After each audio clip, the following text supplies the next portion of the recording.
Hello folks, and welcome to another episode of Pain in the Podcast with me, Don Wijasoria, Dr. Joe Parsons, and Dr. Joshua Craw, and we've got a very special guest today for our episode on axial spondyloarthritis. So get ready, and hope you enjoy it.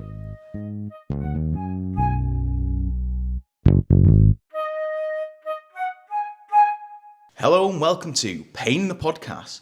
Today, we're joined by Zoë Clark. She's Program Manager at the National Axial Spondyloarthritis Society, or NASS, and leads a support self-management program, helping to empower people with the condition to manage their own health. Not only that, but Zoë is a perfect guest because not only is she an expert in the field, she's also an allied health professional, meaning she has that clinical experience, but also she has lived with axial SpA herself for 13 years. Zoë, welcome. Hi, thanks for having me. So we start each episode by getting to learn a little bit more about ourselves and something we've learned about ourselves this week. So Zoë, do you want to start with a fact about you? Yes, so I always find these things difficult and I always immediately think that I'm the most boring person in the world. So I guess my fact would be thinking about my hobbies, the one I spend most time doing. I've got into embroidery over the last few years since the COVID lockdowns. And that does sound really boring, but it is kind of modern embroidery and different kind of quirky designs, and sometimes they include swear words as well, so it's not what people expect when you say embroidery. Nice. So I'm thinking like those bath mats that you find in Urban Outfitters, which says like stuff like "get naked" and just weird phrases that, yeah. Have you not seen those? I don't shop in Urban Outfitters. I'm not rich enough. I think I'm just pretending to be young again. Have you got a project on the go at the minute? Yes, at the moment it's quite a boring one. I'm just doing like a flower wreath type thing. I've got different seasons, so I keep them all on the wall. So I'm building up like a massive embroidery wall at the moment. Nice. Very nice. Do you know what though? Like, COVID was awful, but I do feel like it has sort of reignited different hobbies, like ones that people would never have thought about getting into. Yeah. I mean, like, I fell in love with jigsaw puzzles over COVID, and I know it also sounds boring, but, you know, it was, oh, God, the satisfaction that you get from a good jigsaw puzzle, especially when the pieces are well made and they fit together really nice. Oh. Do you know what? I think COVID might have been the time when I first got my addiction for Catan. Yeah. Oh. Are you a board game fan, Zoë? Yes, this is what we like. I don't do it often enough though. Okay, so my fact about myself for this episode is that I'm actually really terrible when it comes to trains and the London Underground. I was trying to navigate the London Underground yesterday and I've just got absolutely no idea. I've got no idea how people can possibly comprehend, okay, I need to get from Liverpool Street to London Marylebone. How can people just remember every single line and which ones they need to go on? Have you heard of Google Maps? It doesn't work in the tube stations. That's true. Which is really frustrating. When you're underground, it's not much help, is it? Yeah, I think I don't know, you just build a picture of, you just build the map in your head. So I know that like Marylebone, or however you want to pronounce it, I never know how to pronounce it, is like in the northwest-ish region of central London, and then Liverpool Street is on the east. So when it says eastbound, southbound, northbound, that's kind of what I go off. Yep, and just for any Americans that would like to listen to this, it's definitely not pronounced Marylebone. Yeah. It's definitely pronounced Marylebone, right? Yeah, it's I think Marylebone. so. Yeah. Yeah. Thanks. You're To very our welcome. London correspondent. Don, facts about you. My fact about myself is I think it's time to accept the fact that I am just perpetually late to everything. Apart from professional work, and although my boss might argue otherwise. But no, I'm really trying this year, and I feel like I've made good progress. I'm setting off 10 minutes earlier than I usually would for any commitments, but I still end up being there like late or just after on time. I don't know what that little period is, but I also have this thing which I've learned, that I don't like arriving too early because then I get bored and it's awkward. Okay. So sometimes when I'm too early, like when I'm like 15 minutes early, I'll just do a lap around an estate in my car just to waste more time. Nice. Yeah. But do you choose to set off at the time the event was meant to start? I feel like this is why you're consistently 10 minutes late, is because you're 10 minutes earlier than you used to be, but you used to set off 10 minutes later than you were meant to be there, Yes, this might be true. regardless of the distance. Progress. My fact about myself this week, we've spoken a lot about fears on the podcast, like Ollie's phobia of cats when he was a child and Don's fear of birds. So I'll start with a fear of mine. I have a relatively severe phobia of water because when I was 7 years old and I was having my swimming lessons, the swimming instructor decided to go and flirt with one of the mums and ignored me while I was drowning. So, and so it's only taken me 20 years to start overcoming this trauma. I was swimming in Montenegro last year on a holiday, and I swam for 20 minutes without stopping. And admittedly, a lot of that was just treading water, but this was a big moment for me. Was that in the ocean or in a pool? Ocean. Oh, that's quite, It's a lot saltier. So I feel like in a pool I would have just drowned. I don't float either. I've got zero, well, I probably have more body fat than I used to, but I have such little body fat that I just sink like a stone. You're not buoyant at all, are you? I'm the least buoyant individual. Am I right in thinking this might be the same story of the reason why you've got an irrational hatred for people called Colin? That's completely correct. He was called Colin. I've never met a good Colin, other than the caterpillar. Ah, all right. Well, I hope you get over that fairly soon. But it looks like you're making good progress as well. Slow but sure, same as you with birds. Yeah, Slow but sure progress. Yeah. Oh, there was like a little robin-sized bird. I don't know what they were called, but it was just outside as I was parking the car, and it was really close to the window, so I was like, oh, maybe I could just reach out. But nope, I was too scared. So that's a little bird update for you listeners. All right, so Zoe, we also do a little bit on the podcast where we just talk about what we've learnt about ourselves. Is there anything that you would like to share? I think the main thing over the last few weeks is learning a lot of DIY, unfortunately. Nice. As much as I'd like to be able to get someone in to do it, I've been learning to do a lot of it myself, which is quite fun, but yeah, there's quite a lot of holes in the wall where I've mistakenly nailed bits that I shouldn't. Any particular project you're working on? I've got, last year I bought a kind of relatively old house, so I've got a lot of odd jobs, and I did a lot of kind of decorating work when I moved in, so now it's all settling. I've got loads of like filling in the settling cracks and getting pictures up and making it more homely. So yeah, nothing too major, thankfully, but I've got a few bigger projects that I'm kind of procrastinating on for as long as I can. It's the way to do it, isn't it? You move into a house, you make a big list of the things that need doing, and then you proceed to not do them for the next 15 years. Yeah. Do you guys remember those B&Q DVDs that you could buy for the DIY instructional videos that they'd make? On DVD?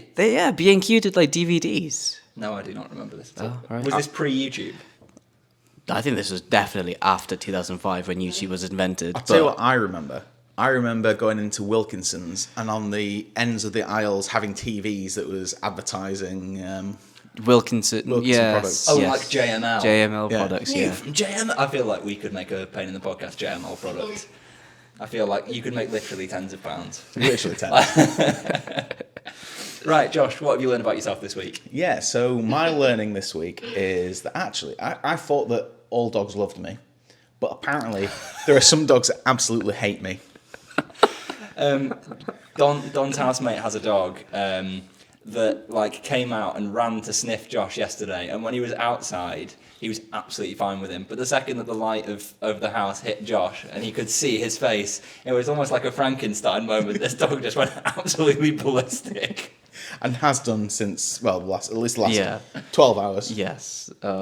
He's very protective. Yeah, I think that's what it is, I isn't don't know. it? We've also figured out that he doesn't like two other people named Josh.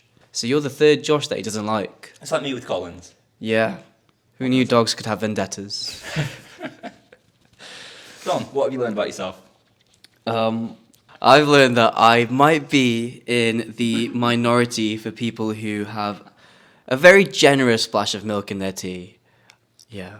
Because you've made me a few cups of tea and you've always judged me for how much milk I put in. You do put in a lot of milk. Yeah, I do. What's the colour like? It is fairly milky. To use some bad slang, it looks like witch's piss. Okay. I don't know what that looks like. I don't either. A bit insulting, I think. It looks quite anemic. That's... No! It does. It's very anemic. Well, I just like it. You know what? We'll post a picture of Don's tea onto the social media, and you can tell us whether it's too milky. We'll do a Pantone colour palette. Oh, I like that. And people then, can vote for their yeah. favourite. How do you take your tea, Zoe? Are you a tea drinker? I'm a coffee drinker, I'm afraid. Okay. That's a good way to stay out of the debate. Yeah, I've never found a plant-based milk that is decent in tea, so coffee for me. Oh, I always thought oat milk was quite good in tea because it makes it taste like hobnobs. Not a fan. All right. I think that brings us around to Joe's learning.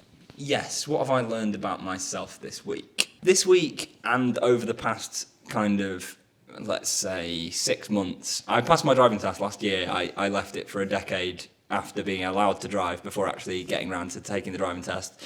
And I learned that regardless of how much I try, I am just absolutely furious behind the wheel. And it's like my driving is safe, my behaviour is safe, but any opportunity to say expletives at another driver, it really is. It's problematic. And you're just not an angry person in real life as well. What is it that changes when you get behind the wheel? I think it's that a car is at least a ton. And if I was using any piece of 1 ton machinery and behaving like a knob, you'd be like, that, you really shouldn't do that. You should be more sensible. But with a car, it's just like, people just don't care. I had a guy, I had to drive on country roads to get to my last placement. And I had someone, like, every time I would go to this corner, someone would be coming the other way. And they would drive, like, half in my lane to cut the corner. And it was like every day, different person would be like halfway across into my lane. So I'd be like swerving nearly into trees just to not get smashed into. And so obviously I was very loudly. It's a good job I don't have a dash cam because the dash cam would just be me screaming No, I at people. feel like you especially should have a dash cam. Does that go for the Patreon sub? Just my dash cam recordings. Yeah, he's another person when he's in the car behind the wheel. Yeah. I'm kind of scared sometimes. I'm scared when Don's driving. Yeah. Generally. Okay, I'll admit I'm not the best driver. I'm a very reckless driver. In fact, I'm one of the drivers that Joe is always going on about. But thankfully, we've never actually come across each other in our cars before. That's true. Because we live in very different cities. Yeah. Either way, today we're going to be talking about axial spondyloarthritis. You may have heard of this condition before, you may not. You might have heard of it called AS. You might have heard of it be called axial SpA. You might have heard of it be called by its previous name, which was Ankylosing Spondylitis. So there's various different names that you'll hear floating around and that we might end up dropping into today. Now, it's an inflammatory condition that we've known about for thousands of years, and the first examples that we've ever found were in ancient Egyptian mummies from 1500 BCE. But it wasn't until 1893 that the condition was formally diagnosed, that it got a name put to it by a Russian neurologist called Vladimir Bekhterev. And since then, we've got better at diagnosing it and now know that it affects 1 in 200 adults. So it's a really, really common condition, but we're going to learn tons more about it in this episode. So I think we should start with what the disease is and how it works. Yep, so ankylosing spondylitis, or what I prefer to call it ankyspond, about approximately 75 to 90% of people with ankyspond are positive for a gene called HLA-B27. This is a gene that we've mentioned before on the podcast and is linked to a multitude of different inflammatory conditions. It's thought to take fragments from the microbes and present them in immune cells, specifically called CD8 T cells, and then start attacking proteins from the human themselves. So it's effectively your own body attacking itself. So if you imagine the immune cells, they're like your body's army, trying to fight off invaders coming in. However, like in warfare, you have spies. So they're always on the lookout for spies. So actually, if they get told, oh, that person over there, he's a spy. Like one of their own cells. Exactly. Yeah. They're gonna get rid of it and attack it. That's essentially what the body does in these autoimmune conditions. It's your own protective mechanisms attacking yourself. They're just confused. They're just confused. Exactly. Yeah. It's like friendly fire. And so you've got these, so you're saying there's like an infection or something, and some of the molecules from these microbes, your body's then mistaking molecules in your own body for being these microbes and attacking them as much as it attacks the microbes. Exactly. In fact, more so in some cases, because what these protective cells do, they release chemicals, and specifically we call them interleukins to go into the nuts and bolts of the science behind it. And these are pro-inflammatory, what we call them cytokines. That's just a fancy way of saying the chemicals that act in other areas of your body to increase your inflammatory response. So with ankyspond, with rheumatoid arthritis, that's what you see is happening in your hand, for example, when you get red swollen joints.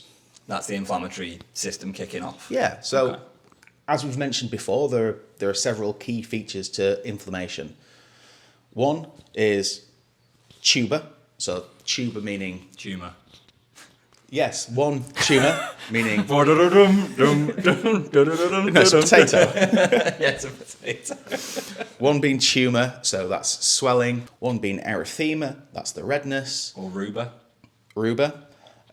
Dollar, meaning pain. Dollar, pain. And cala, being heat. Yes, and then eventually loss of function. Sorry, so I was just picturing... Heat, swelling, redness, pain. Right, okay. And loss of function. Yes. So not being able to use that.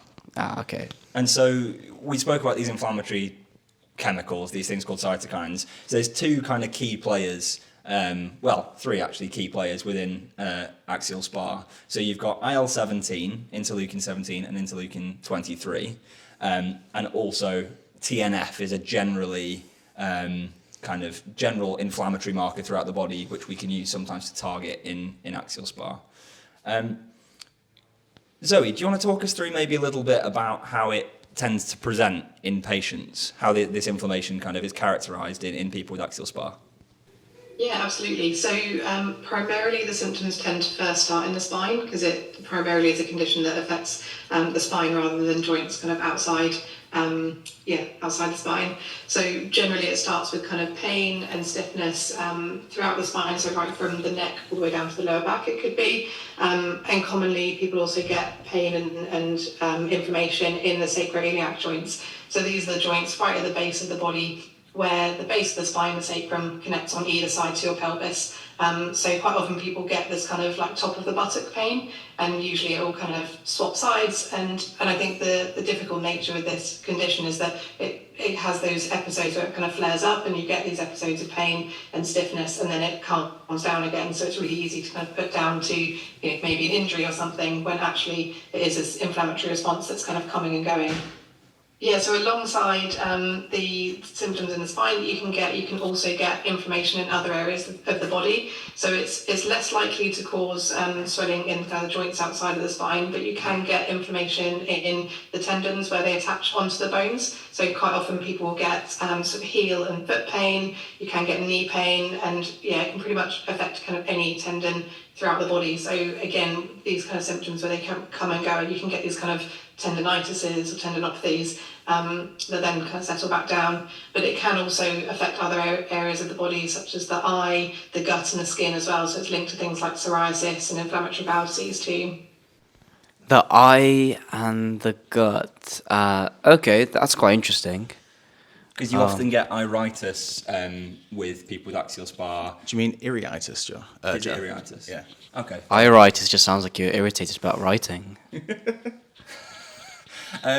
But there's also IBD. I think, correct me if I'm wrong, Zoe, I think it's 5 to 10% of people with AS get IBD, but 60% of them at some point or another will have some inflammatory symptoms in the colon. I believe that's right, yeah, because you can get kind of that microscopic inflammation where it might not be full inflammatory bowel disease, but you still get the symptoms that come along with that kind of underlying inflammation. I think it's really interesting as well, sort of going back to what you're saying about the tendons as well, in terms of this broader picture of how AS tends to affect people.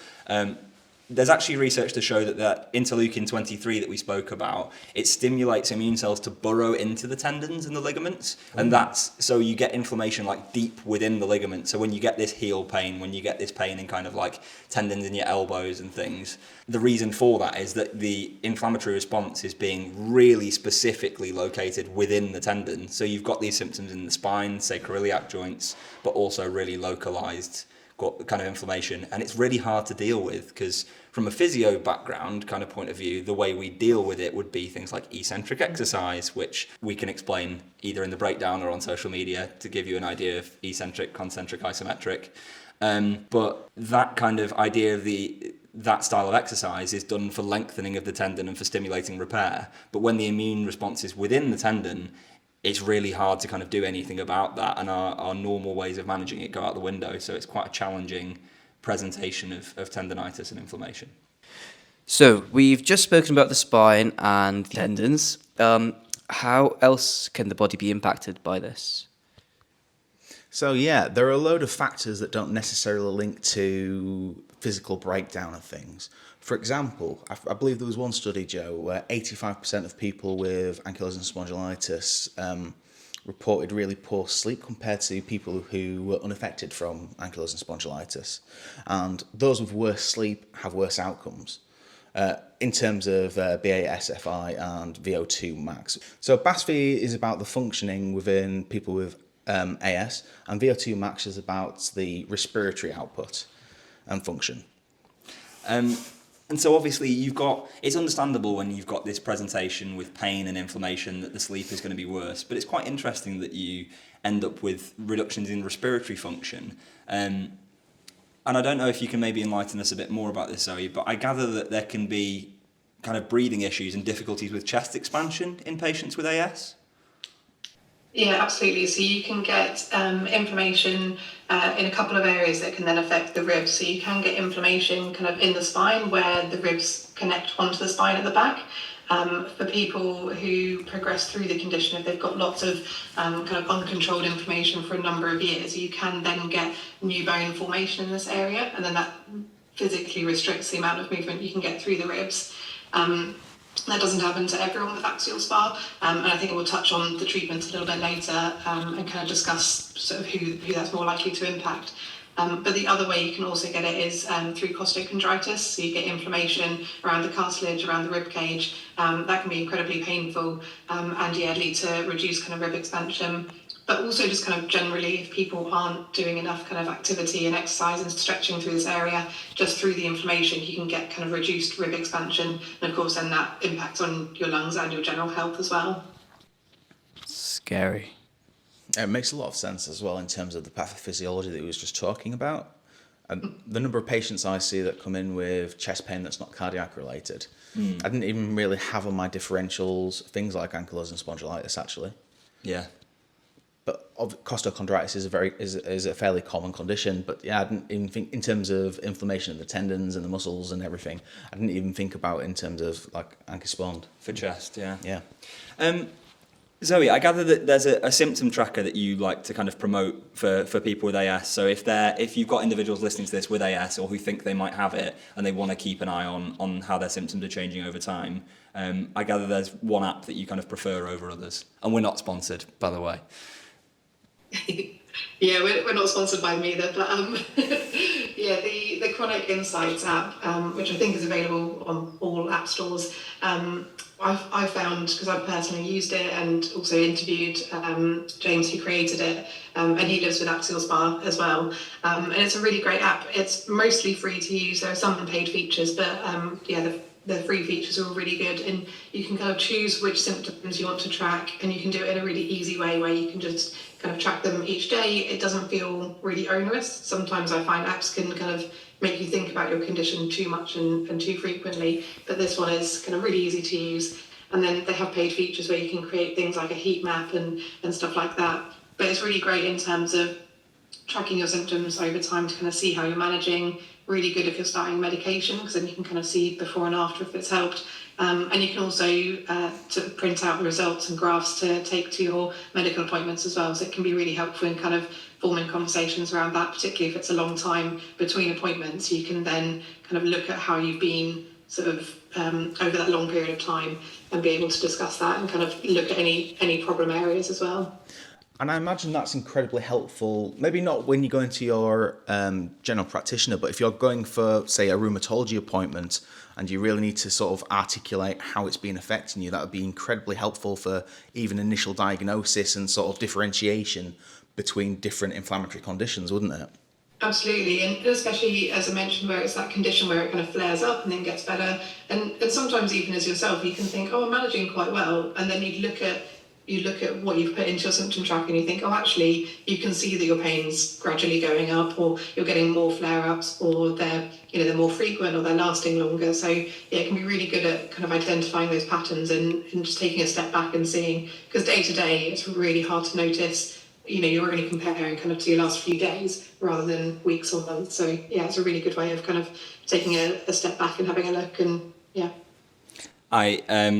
Zoe, you can't see me on the camera, but I just kind of gesticulated up to the sky with kind of like a preach gesture, because honestly, everyone listening, regardless of what condition you're experiencing, or if you know someone with a condition, the best advice that you can ever give to someone who is uncertain of how their condition is progressing and how it struggle to articulate how it's affecting them, whether it's this app or any other way that you do it, whether it's a diary, tracking your symptoms over a long period of time is brilliant, because you can see, even if you might not feel better day to day, you might actually be improving, and it's really nice to be able to track that over a long time, or things might be getting worse. That's also true, but it's good to know either way. It's really good to be able to take to your healthcare professionals it's not, obviously it's subjective because it's your self-report, but a more kind of concrete evidence of how your symptoms are changing over time. And also, it's really empowering, because if you keep a diary, for example, where you go, okay, well, on the days when my symptoms were really bad, the weather was cold, or I had to go and visit my in-laws, being able to find things in your life that you can change, because obviously there's some things you can't change, and we'll speak later on about how to manage AS, but obviously it won't be a perfect fix for everyone. And so if you can find other things that you can change about your lifestyle that reduce your pain, that reduce your symptoms, then it's really, really valuable. So if W.H. Smith was to come out with a chronic pain tracker, what do you think would be the categories for each day? So what would those questions be? So would those questions be, what was the weather like? Was it cold? What did you do? What were the activities? Were you working? Were you off work? What questions do you typically answer when you're writing your diary? That's a really good question. Do you have any thoughts from the Chronic Insights app, Zoe, about questions that you felt were particularly pertinent?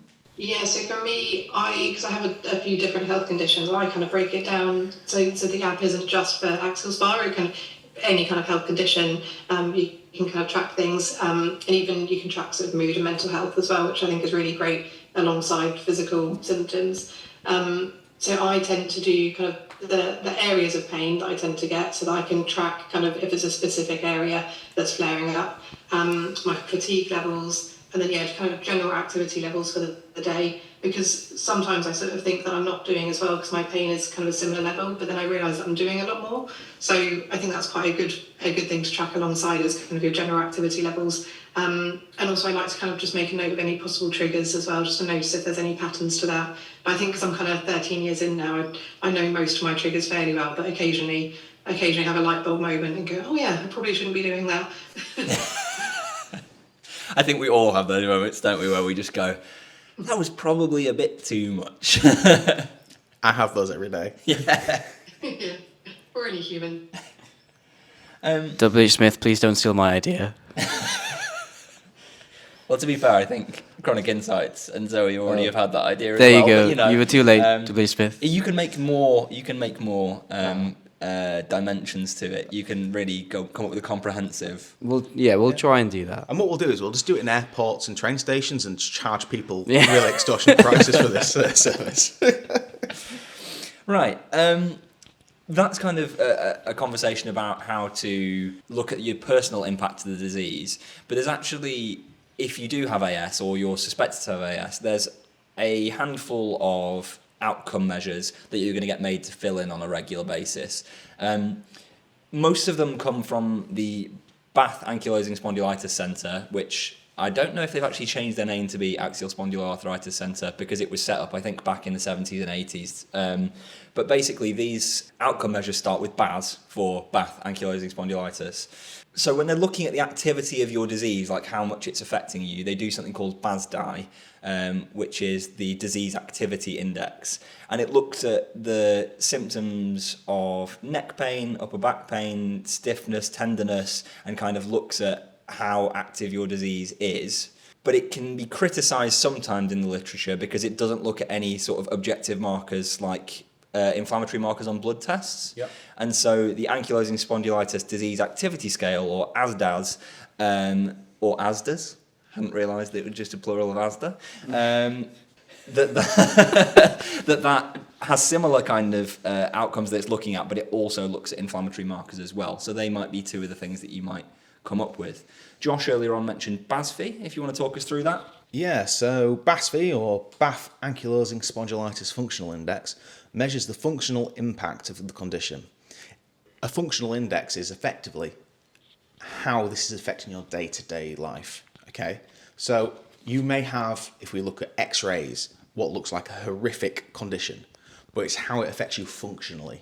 So is this preventing you from being able to get dressed? Is it preventing you from doing sports, that sort of thing? And actually, healthcare professionals are much more interested in how it's affecting you as opposed to how severe the disease is looking at it as a whole. This is particularly, going slightly off topic, but this is particularly the case when people are being considered for surgery. For example, with osteoarthritis. I've seen x-rays of people who have got severe knee osteoarthritis, and it looks horrific. It looks like they need an operation. But they're running around, they're walking 10 miles a day, they're managing it with a little bit of paracetamol and ibuprofen, and, well, we don't need to put those people through surgery because functionally, they're very well. Yeah. Whereas somebody who might have mild osteoarthritis, looking at the x-rays, they may say, actually, it's just impacting me so much, it's getting me down, I can't keep the pain under control, and it's stopping me from playing football or anything like that. And that's what's more important, I think. And So I think Zoe might be able to sort of clarify that. From a lived experience point of view. Exactly, yeah. Yes, I think sometimes it can be really tricky if you do kind of rely on things like BASDI, where they're asking quite isolated questions and they're using things like inflammation levels and blood tests, because actually functionally you might have very low levels of inflammation in your blood, but have still quite high levels of inflammation that is kind of impacting you in terms of your pain, and meaning that it's really impacting your activity levels as well. And also, if you do get kind of those areas of inflammation in the tendons, quite often that's not really picked up so much in the BASDI, so that can be really limiting your ability to, kind of do day-to-day activities and go to work, and affecting your sleep, but that's not really captured. So yeah, I would probably say, I think they work well hand in hand, but yeah, I'd much rather have that good functional index kind of outcome rather than rely on the BASDI, definitely. Amazing. We've not really spoken yet about your role at NASS, Zoe. But I think before we get into that, I'd be interested, you've done some work for NASS about myth busting in AS. And for those people who are listening who have heard of the condition, I think there's a lot of myths that will be present in their mind about it. And I'm wondering if you can take us through a few of the classic myths that you've sort of seen in your work and help to dispel them. Yeah, we do come across quite a few really frequently. So it's something that we're kind of always trying to raise awareness of, and just generally myth bust. So I think the most common thing that people say is that axial SpA is rare, and it's really not. I think the awareness is low, but the actual condition isn't rare. So it affects kind of 1 in 200 people in the UK, which is as much as roughly MS and Parkinson's combined. But if you were to go into the street and ask someone if they've heard of MS or Parkinson's disease, they're much more likely to say they have compared to axial SpA.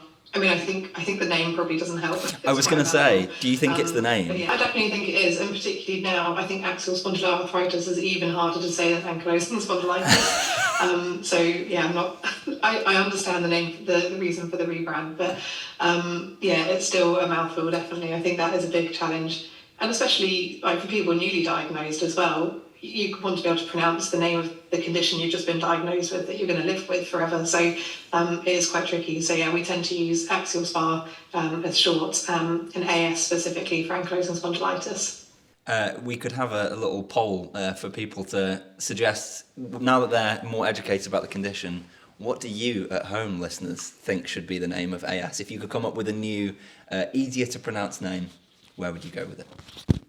Either way. More myths, please, Zoe. Yeah, so another thing we come across is, this is more so in kind of the healthcare profession.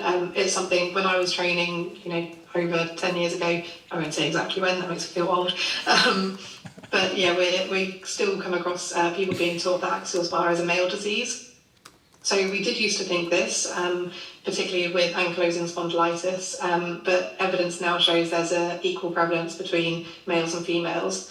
So the issue comes in because with ankylosing spondylitis, which is where you can see changes to the spine or the sacroiliac joints on an X-ray, this is more common in males, this radiographic progression. Whereas females are more likely to not necessarily have the kind of X-ray changes you can see, but they have more widespread pain and kind of higher general disease burden, so lots more kind of symptoms outside of the spine.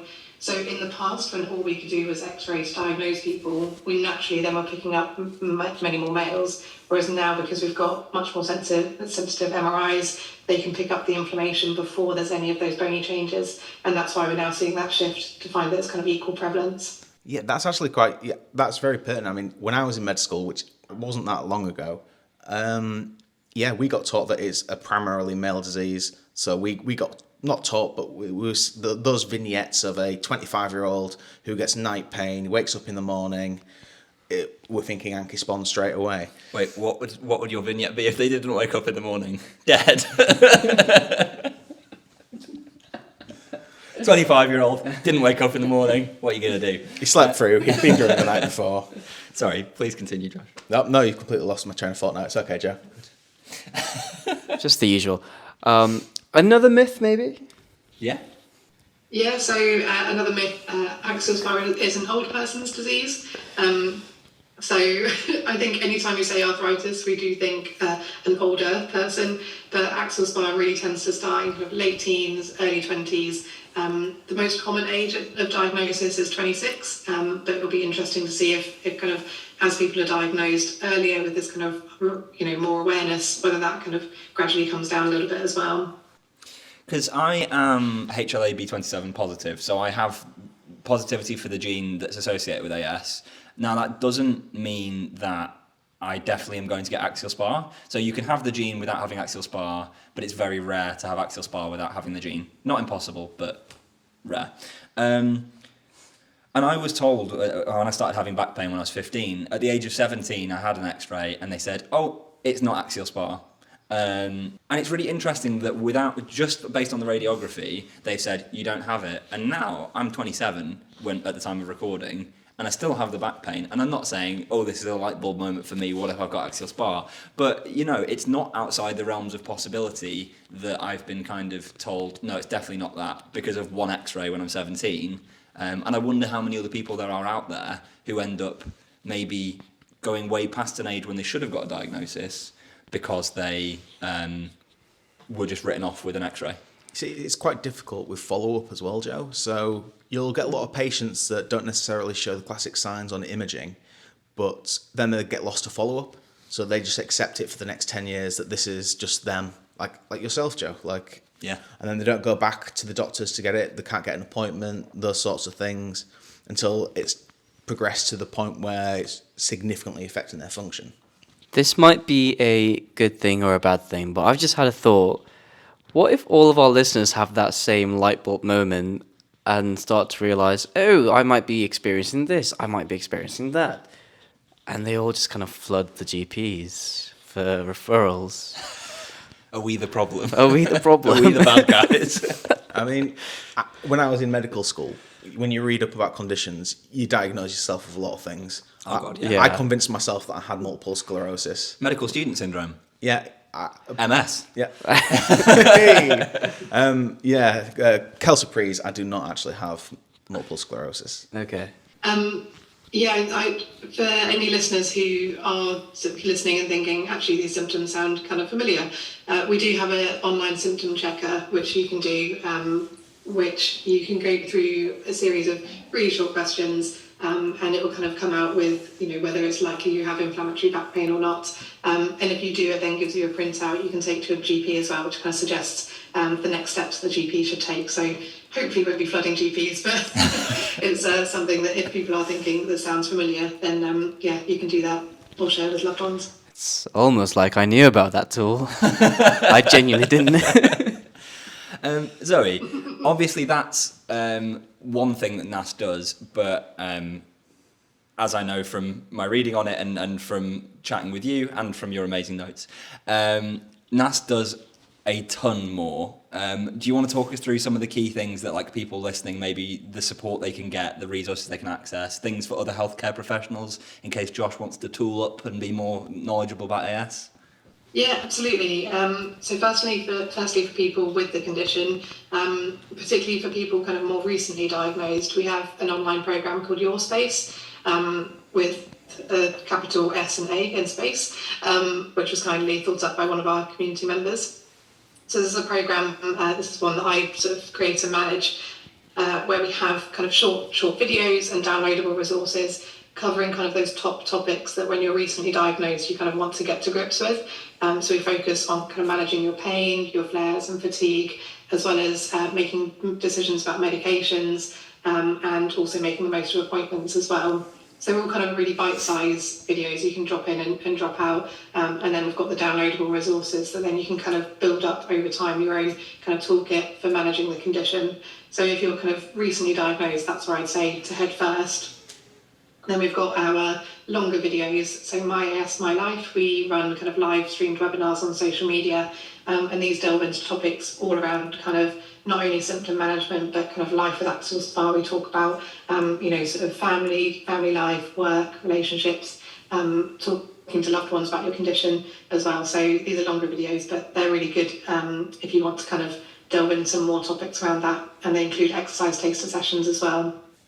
So we've also got our local branch network across the UK. So these are run by volunteers in the local area who all live with axial SpA. And we have physio-led stretch sessions, and in some areas hydrotherapy sessions. That's exercising in warm water. For anyone who doesn't have a local branch, we've got a branch checker on our website we're happy to link to. We've also got our all UK online branch as well. So they run similar sessions, those kind of physio-led stretch sessions. They do dance sessions where you can join standing in or seated. They do some relaxation sessions, Pilates, yoga, all sorts. So really good if you don't have anywhere locally that you can get to. And we're also a membership organisation as well. So our members really are kind of the foundation. They have a say in kind of who we have on our board. All of our trustees. We have an annual members day and a magazine as well, and they're kind of our first port of call if we have researchers contacting us as well, looking for input into research too. So we have our membership available too, and we have some members only webinars too. Amazing. And then for healthcare professionals, so we have our Act on Axial SpA website, which is focused on kind of right from people presenting with symptoms all the way through to how you're sort of managing them long term. So that's appropriate for first contact practitioners, GPs, physios, rheumatologists, the whole kind of multidisciplinary team. As part of that, we've got our peer-to-peer network. So my colleague Claire runs that, and she's an OT with lived experience of axial SpA as well. So she runs these kind of webinars that people can drop into, and it's a sort of supported network. So it's kind of sharing best practice right the way through from GP services through to secondary care as well. And it's just a really supportive network. So whether you kind of work with a lot of axial SpA patients or not, it's a really nice network to join just to kind of meet other people and see how they're doing, particularly with the strains on the NHS system. It's kind of looking at how we can improve things, but kind of in the way that's best both for patients but also healthcare professionals as well, because we know everyone is under a lot of strain at the moment. That's a really nice sort of network to join. And then we do also have for private practitioners, for physiotherapists, osteopaths and chiropractors, a really good template referral letter. So if you have any patients that are coming that you think have inflammatory back pain, you can use this letter, which is endorsed by the RCGP, CSP, IO and RCC, so all the organisations for GPs, physios, osteopaths and chiropractors. So you can use that to refer your patient to the GP, and that gives them, again, next steps in terms of then checking if they have possibly axial SpA and need a referral to rheumatology. Yeah, thanks, Zoe. That's actually really incredible. I didn't realise that it was such a holistic sort of approach that you guys take, and particularly with not just patient-led things, but also for practitioners as well. I think something that all of us have sort of come to the same agreement with whilst doing this podcast is that actually healthcare professionals on a whole are not very good at recognising I'm going to be honest. No, yeah, you're right. As a healthcare professional myself, we're terrible at recognising things and actioning them appropriately. So I think we do need that bit of extra education, that signposting, as we like to use as one of the buzzwords, about how we can get our patients the most appropriate help. And with NHS waiting lists, particularly, you're going to be months before you get seen by a rheumatologist. Having those resources to look for yourself, to put those self-help things in place, I think it's just so vital. Yeah. And to be honest with you, like I'd looked at NASS stuff about a decade ago, or maybe a bit less than that. But when I was thinking that I may have AS, I was kind of looking at it. But now, just like, it's such an amazing broad resource. Like, there's just everything you could ever want there. I had a really nice time watching, Zoe did some webinars over COVID. And they're just brilliant. Just really there's one in particular that I'll link down below. I can't remember what the title of it was, but it was basically like a snapshot guide to, if you don't know anything about AS, this is kind of the foundations of it. And I was just like, this is so accessible. The delivery is at a really nice level that just anyone could come in and go from nothing to a really good level of knowledge in like 25 minutes. So big kudos, sorry, for that. Thoroughly enjoyed. Thank you. We really wanted something where people could also share it with like loved ones, with employees and colleagues as well, just so that it's very much kind of just axial SpA in a nutshell, how it can affect you. And I think we haven't really touched on it in our discussion, but the fact that it's generally is an invisible condition. So unless someone has, their posture's changed because of the condition or they use a mobility aid, for the majority of people, you can't tell from looking at them that they have it. So I think having a video where someone else is kind of explaining the condition, and some people with axial SpA kindly shared photos of themselves on kind of their good days and their bad days. So I could kind of show that difference, because quite often people see us on our good days, they don't necessarily see us on our bad days. So it's really, really nice way for other people then to get a bit more of an understanding. Amazing. Can I just briefly mention, on one of my placements, I was like working in rheumatology, and I ran an AS exercise class. And honestly, I'm not going to say where it was because I don't want people to know where I live, but anyone who takes part in that class, if you end up listening to this, I absolutely love all of you. You were the most amazing service users, just brilliant people all round. But also, it was so nice that you've got these people who you're working with every week, and they often are coming to these classes for decades. Like they're really engaged in maintaining their own health. I had the best time with them. I got them doing like a jazz dance, circuit training session, because I was like, do you want something different this week, like something you've never done before? And they're like, yeah, sure, why not? Had the absolute best time. And obviously, like, as with any population, there was mixing levels of rhythm. But I had such a laugh. It was really, really good fun. Right. Shall we move on to something very silly, because it's been far too long in this episode since we had something silly? Let's do it. Okay, we are going to have a quiz. All three of you are in this, and there will be points on the leaderboard for the person who gets the most. You have to tell me whether you think that, obviously axial SpA is quite a mouthful as a disease name, so I looked for other interesting disease names, and you have to tell me which of these is real and which of them is fake. Okay, so starting off, real or fake? Auto-brewery syndrome. I'm pretty sure I know the answer to this one, so I don't know if I should go last or not. Okay, well, I'll go. I think that's fake. That's got to be fake. I do know the answer to this one. Okay, what is it? Great. So auto-brewery condition is... No, Zoe's not answered yet. Real or fake? Real. Okay, Zoe? Real. Yeah, so auto-brewery syndrome, it's where there's an overgrowth of a specific bacterium within the gut, which then breaks down carbohydrates into ethanol. You were very close. It's a type of fungus, not bacteria, but pretty damn close. It must So be you're fungus. fermenting inside? Yeah, literally. Okay. So like you get there's cases where people have been done for drink driving who are never drank in their life. Wow. You're joking, really? Yeah. Wow. That much ethanol? Yeah, no, seriously, it can really build up. Wow. Or there's also people that take antifungals for a different condition, and then they go into acute alcohol withdrawals because they've had a constant stream of alcohol in the body. Yeah, it can happen. It's incredibly rare. It's hen's teeth rare, but it's possible. Wow. Okay. Right. Zoe, your turn to go first this time. Knee slap syndrome. Can you spell that? KNEE space SLAP. Knee slap syndrome. Oh, knee slap. I definitely misheard that. I'm going to say fake. I'm going to go with fake as well. Also fake. That is correct. That was made up by Ollie, one of our previous guests. Number 3, fish odour syndrome. I hope that it's fake, but I'm gonna vote real. I'm going to go real. Sometimes, Josh, you fish a lot, and I'm not going to lie, I'm joking. Well, thanks, Don.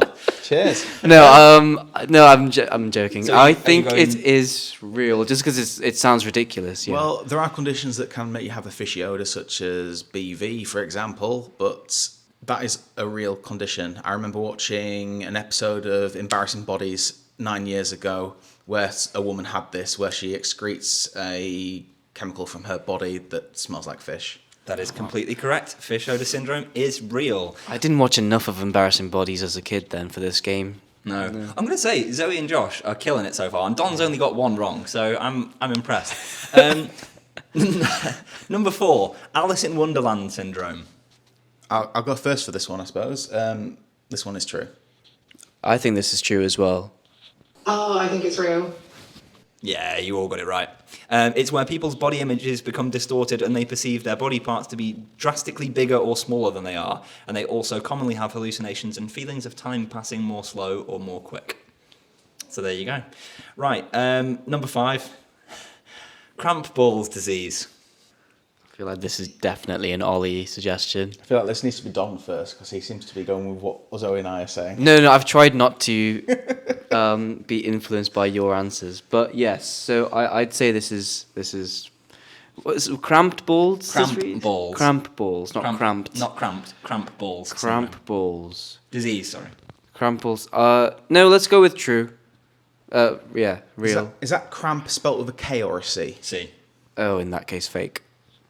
I was picturing K. Yeah, I'm also going to say fake. Zoe? I'm also going to say fake. Cramp balls is a type of mushroom. So you get cramp balls, mushrooms, apparently. So we got it right then? Wait. You all got it right. Woo. Okay. So it's not a disease, it's a type of mushroom. Number 6. I want to know what that looks like. Corrugated ankles. True, for real. False. I think it's when you're in the bath That for sounds too long. horrible if it's real. I'm going to go false. Yeah, you're completely correct. It is false. You're all doing too well. I don't like this. No, I said it's real. Right. Did you actually? I said it, yeah. Okay. Because it sounded like when you've got like really pruny ankles from being in the bath for too long. Okay. I don't think that's a disorder, but No, it's but just- you never know with this game. I think it sounds more like you've been hobbled. Do you know why your skin goes crinkly when you've been in the bath for too long? What the theory is behind this? Salt levels. I'm going to go really wild here. And it's a body adaptation to give you more grip.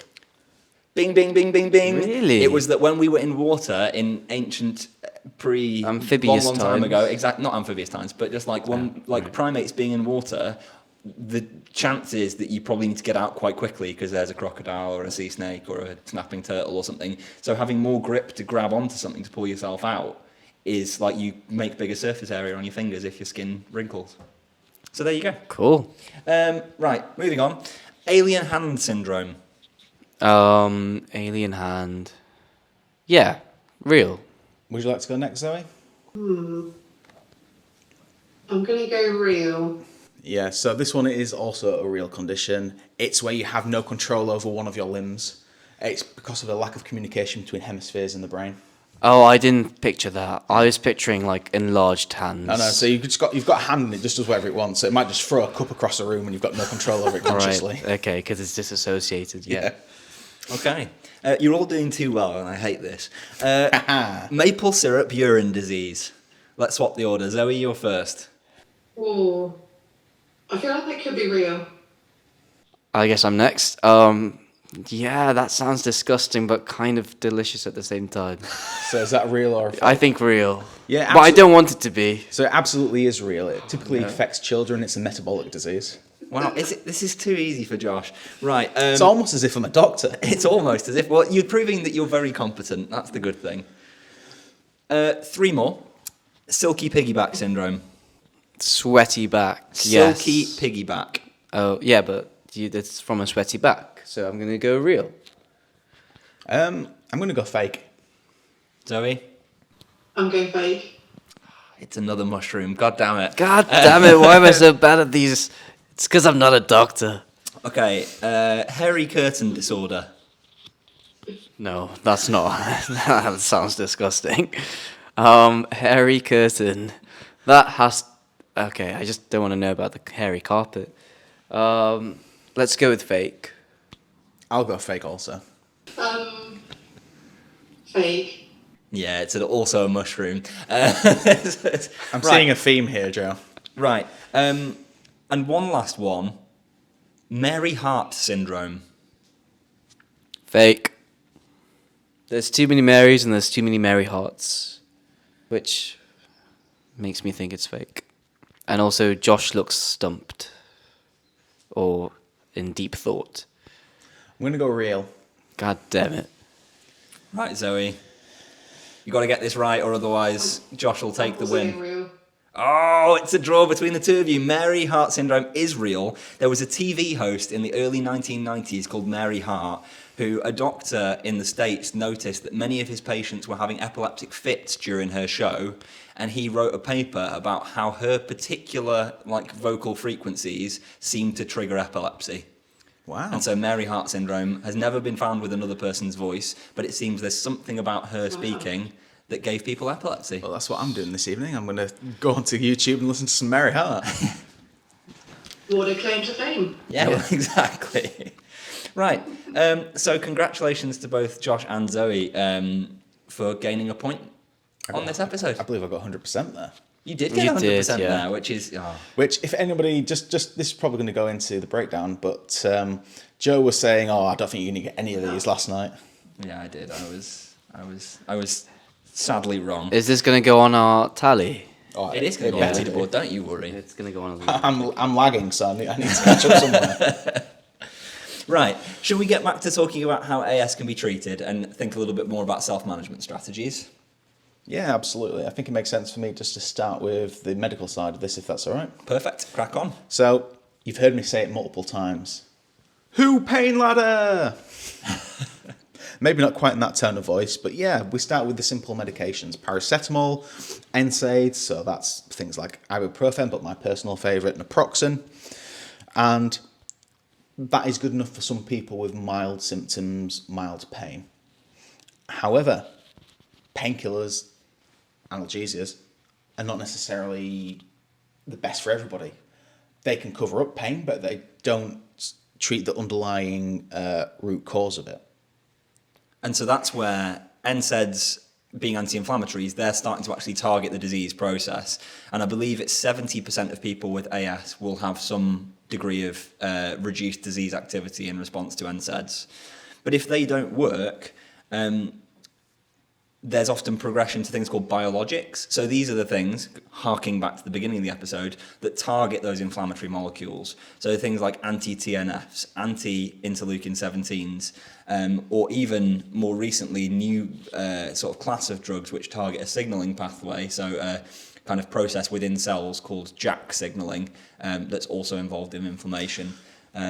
And I believe, Zoe, you told me that actually there's been some quite good evidence that these being used earlier in people's journey seems to actually provide some degree of reversal or substantial limitation of disease activity. Yeah, so we're starting to see that emerging evidence because they've only been around sort of 20-ish, I would say about 20 years from when, first trials. So we're now starting to see data that's suggesting that they likely kind of reduce the chance of that radiographic progression, so that kind of new bone formation. So it might be that we start seeing a shift more towards kind of starting these medications earlier rather than treating them as like a last resort to try and actually prevent those bony changes. Yeah, and I think it's quite interesting is that actually the zeitgeist, although it's starting to change, we're still really entrenched in our ways of treating. So we always start with the NSAIDs first. Yeah. But actually, we also go into things like methotrexate, sulfasalazine, which... For like peripheral symptoms. Exactly, which are immune modulating in terms of decreasing your immune response, but they've got horrific side effects. For example, if you're a woman and methotrexate would be effective for you, it's so tetrotoxic. What does that mean? What does that mean? Sorry, not tetrotoxic. It's so teratogenic, meaning you can't have it at all if you're going to be pregnant within like a year. Oh, wow. Because it just has such horrific effects on fetal growth. Wow. Yeah. So it's just not an option for a very large proportion of the population, particularly when people are getting diagnosed as well, because, yeah, that age group is going to be childbearing as well. Yeah. In fact, you effectively have to sign a contract to say that you're not going to get pregnant and you're going to use 2 forms of contraception if you was to start methotrexate. Marmite and... Oh, we love the references back to episode 1, don't we? I guess, obviously, medication is a big part, and with AS, compared to other chronic pain conditions, we know that there is a benefit because we know we can use the anti-inflammatory medications. But maybe it's worth us having a little bit more of a think about how activity and exercise can be used as treatments for AS. So activity and exercise really is the cornerstone. So even if you're taking anti-inflammatories or biologic medications and your symptoms are really well controlled, it's really important still to have the right kind of activity levels and exercise to help manage the condition. So actually it's something we're kind of coming across more and more where kind of on the helpline when we're chatting to people who are relatively newly diagnosed, once they find a biologic that's working well for them and it's improving their pain, quite often people just forget to exercise or don't realise that it's still really important. But obviously there's kind of the general health kind of benefits of exercise, but particularly for axial SpA, you still need to keep up with it in order to kind of have increase the effectiveness of the medications, manage the pain levels, your joint stiffness, and fatigue levels as well. It can be really helpful for. And I always kind of use the term activity alongside exercise because I think, certainly personally, whenever someone says exercise, I think of laying on a mat doing Pilates exercises or doing specific kind of prescribed physio exercises. But really you can think of it in terms of any kind of activity, and that can be really useful then when you're looking at kind of day-to-day what activity you're already doing. You can look at opportunities to bring in different things. For axial SpA, you really want to be focusing on kind of a number of different types of exercise and activities. So you want to be doing things that are kind of working on your flexibility, so kind of stretching. You want things that are working on your strength, so anything that's kind of building up your muscle strength. You always want some kind of weight-bearing exercise, so you're kind of stimulating bone growth, because there are links with higher rates of osteoporosis for people with axial SpA. Also working on your posture as well, and then your general health in terms of cardiovascular exercise. So for someone who's in maybe a manual job, they might already be doing a lot of the stuff working on their strength and their weight bearing. It might be that they need to focus more when they're at home on just making sure they have some kind of exercise to help their posture and their flexibility maybe. Or if you're working at a desk, your focus might be much more on making sure you're getting out for a walk, so you're working on kind of cardiovascular fitness and getting that weight-bearing exercise as well. So I think it very depends on what you're already doing day to day, looking at how you can supplement that, so you're kind of ticking all of those boxes rather than thinking, I just need to do a standard set of exercises or something. I can't agree more with you there, Zoe. In fact, there's quite a dichotomy in this house currently because getting up this morning, we've got 2 people here with chronic pain. Well, we've got 3 people with chronic pain, but Joe and myself, we're both having back pain at the minute. I woke up, got out of bed, grabbed a cup of coffee and took my morning tablets, and then that was it. Whereas when I woke up, Joe was there doing exercises, strengthening exercises. I feel like he's definitely taken a more holistic approach than I am. But I mean, I think it is really nice to think of it like activity, and particularly on a wider chronic pain kind of point of view, is I think we get this idea that, like, when we say people should be more active, people should be thinking about strengthening, we immediately think of, like, going to the gym, we think about weight training, we think about people having to go and run a marathon, whatever. But actually, like, things like knitting, for example, has really good outcomes in pain. There was Sande and Elewaut used to run something called Stitch Links, which is still going, but I don't know if she's still doing it. But she basically looked at the therapeutic impact of knitting. There's that social engagement with other people, there's the physical act of the knitting, there's the psychological kind of having something to distract yourself. And really, like, any activity that you're enjoying is going to provide you not necessarily pain killing, but it's going to help to tone those stress levels down. It's going to help you to be, obviously, like, if your favourite activity when you've got AS is jumping off buildings, like, it's probably not going to be good because that's going to stimulate your inflammatory process. But any sort of general activity that you're going to do that brings you joy is a great thing to be doing to help manage your pain. Yeah, and just bringing it back as well, like hydrotherapy that we mentioned with NASS can help facilitate as well. Like, the impacts, it's one of those things that if you do have significant trouble, it can just take that extra weight off you so you're able to do that exercise. And I mean, I was running some hydrotherapy sessions, and the evidence base, sadly, for hydro is not the strongest. And anyone who knows me, I'm very on my evidence base. I'm like, if there's not a literature for it, either someone's got to go and make the literature or I don't believe it. Hydro, having seen firsthand the impact it has on people, my God, what an amazing thing. Getting into a buoyant environment, hot water, soothes people's joints, makes them feel much more comfortable, makes them feel at ease, gets them really moving. They can put more weight through joints that they've struggled to go. People who can't walk on the land without really struggling with like what we call antalgic gait, so big, like, sort of limps or having to kind of hitch their hips up. They get into water and they're walking normally. Their brain builds those patterns of how it feels to walk normally. God, it makes an absolute world of difference. Cannot speak highly enough of hydrotherapy. Thoroughly recommend to people as well. If you have a local hydro pool, do what you can to support it. They're closing down all over the country because they're bloody expensive to heat. So if you happen to be a philanthropic millionaire, billionaire, donate to your local hydro pool. It will make a world of difference to people, especially with inflammatory conditions. Absolutely. And something I would add as well, even though I'm constantly talking to people about activity and exercise, I feel like I'm swearing in the presence of a physio, but I'm one of those people that I've never particularly enjoyed exercise other than running, which currently I can't do.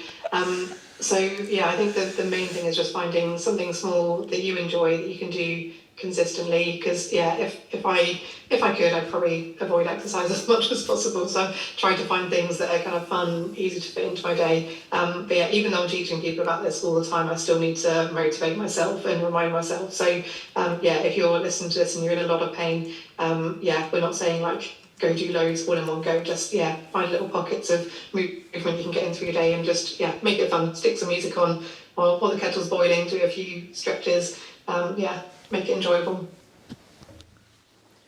Yeah, just don't pick up anything like badminton, because badminton's terrible. I'm so injured. I'm so sad. All the time. It just hurts all the time, and it's just not worth it, but it's an addiction. It is. You could be addicted to worse things. This is true. That's true. Either way, have we got any more we'd like to add, or shall we go on to our book review? Okay, so we will finish off the episode today, as we always do. Sadly, as you heard last week, we have run out of our ancient Egyptian laxatives of the week, so this is a tragic point in the podcast where... There's no Egyptian laxative of this week. Tears will be shared by all listeners.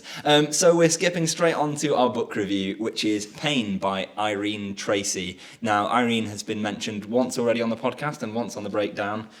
She is a really brilliant researcher at Oxford University who researches in chronic pain. Now, Irene wrote a little ladybird book. I don't know if you've seen the tiny little like hardback ladybird books that are just like maybe 20 pages or something. She did one of these about pain. Really nice little brief intro. Imagine kind of a basic 5-minute presentation about pain. Nice just to kind of dip your toe in. The cover, truly horrifying. This is the one I showed you earlier on. Oh, that one. And I don't know if the listeners are familiar with Ladybird covers. They're usually like really nice and Wholesome. They're very, very wholesome. They are the definition of wholesome. Whereas in this one, it's like 4 members of a family, like with. I don't even think it's a family. It's just like contorted faces, and they're kind of all. It looks like a not a limbo, a conga, but like a really violent conga. Like it's a race. The conga is a race. And they're pulling each other back. Yeah. It's not good. So worth reading, but maybe you will be put horrified. Tape over the cover. Yeah. And so with that, a massive thank you again to Zoe for joining us. Please go and check out NASS, whether you have AS or not. Educate yourself a little bit about the condition. It is an amazing resource, both for people with lived experience and professionals. Go listen to the breakdown of this episode in a week on our Patreon. And we will see you in a fortnight. Thanks for having me. Thank you. Goodbye. Goodbye.